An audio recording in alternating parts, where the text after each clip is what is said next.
শপথ গ্রহণ করলাম, তখন থেকেই শোনা আরম্ভ করলাম যে সংখ্যালঘুদের উপরে অত্যাচার হয়েছে।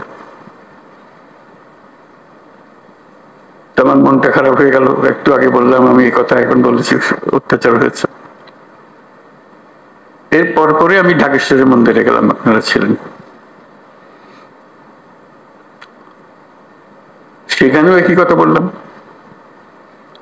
যে আমরা একই পরিবারের সদস্য, এবং বলছে যে আমরা অন্য সব দাবি দেওয়া বাদ দিল, একটা দাবি আমাদের একদম পরিষ্কার, আমাদের সবার সমান অধিকার, বলার অধিকার, ধর্মের অধিকার, কাজকর্মের অধিকার, এবং সেটা আসছে আমাদের সংবিধান থেকে, নাগরিক হিসেবে আমাদের প্রাপ্য, এবং রাষ্ট্রের দায়িত্ব হলো এটা নিশ্চিত করা। এবং আমি আন্তরিকভাবেই বলার চেষ্টা করেছিলাম, যেহেতু রাষ্ট্রের দায়িত্ব এখন আমাদের হাতে, এটা আমাদের দায়িত্ব নিশ্চিত করা, দায়িত্ব যে সংবিধান নাগরিককে যে দায়িত্ব দিয়েছে সেই দায়িত্বগুলো তার কাছে পৌঁছে দেওয়া, নিশ্চিত করা। তারপরেও কথাটা উড়ে গেল না, শুনলাম এখনো সংখ্যালঘুদের উপরে হামলা হচ্ছে। আমি সবাইকে নিয়ে বসলাম, আলাপ করলাম এটা কিভাবে করা যায়, এটার থেকে উদ্ধার পাওয়া যায় কিভাবে। তখন দুর্গাপূজার সময় আসলো, তখন বললাম যে একটা সুযোগ,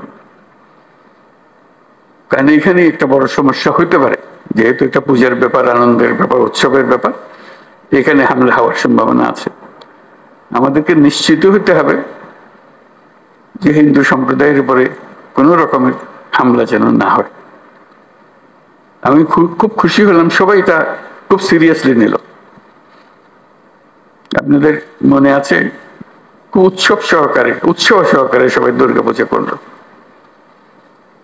কয়েক হাজার পূজা মণ্ডপ ছিল, সবকিছু থেকে খবর হলো সুন্দর হয়েছে। তাঁতিবাজারে একটা ঘটনা হয়েছিল, একটা ককটেল ফাটিয়েছিল একজন, ফাটায়নি, ককটেল মেরেছিল, এটাই একমাত্র খবর ছিল। তবু আনন্দিত হয়েছিলাম, নিশ্চিত হয়েছিলাম এই জন্য যে আমরা সবাই একযোগে, এবং সেখানে সবাই যোগদান করেছে। শুধু হিন্দু সম্প্রদায়ের উৎসবের বিষয় ছিল না, এটা পুরা জাতীয় উৎসবে পরিণত হয়েছিল, সবাই উৎসব করেছে।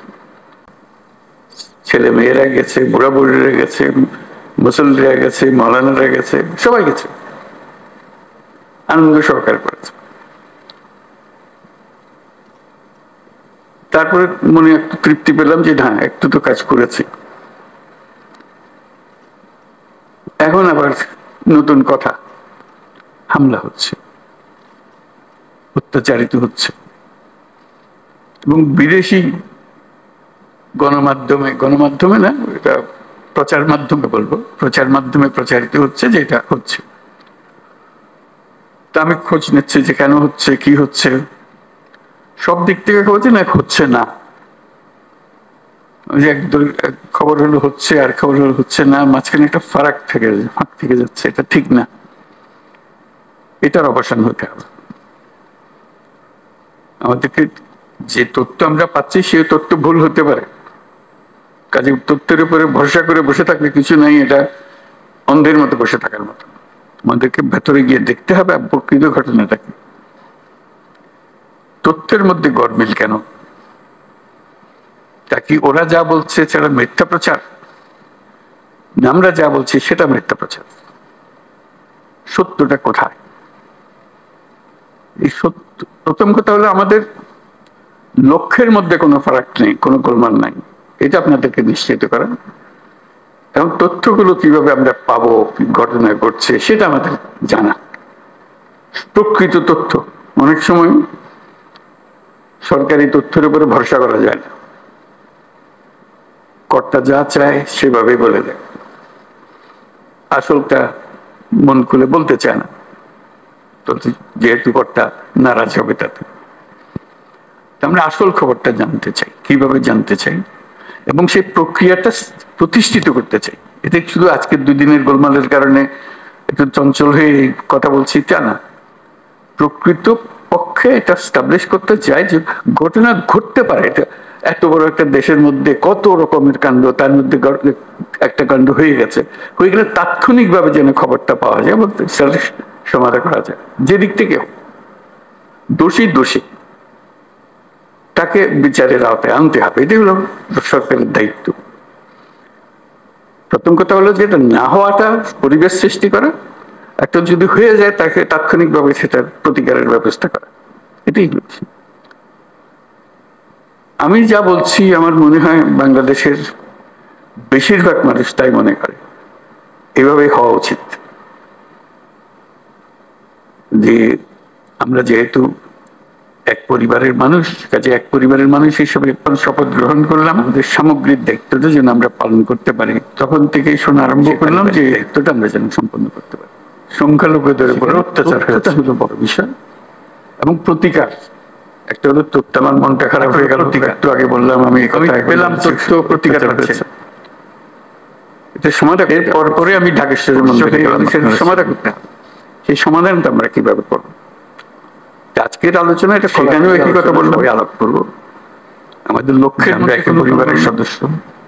এখন এই তথ্য প্রবাহটা কিভাবে, দোষীকে কিভাবে ধরতে হবে, সব দাবি দেওয়া বন্ধুরা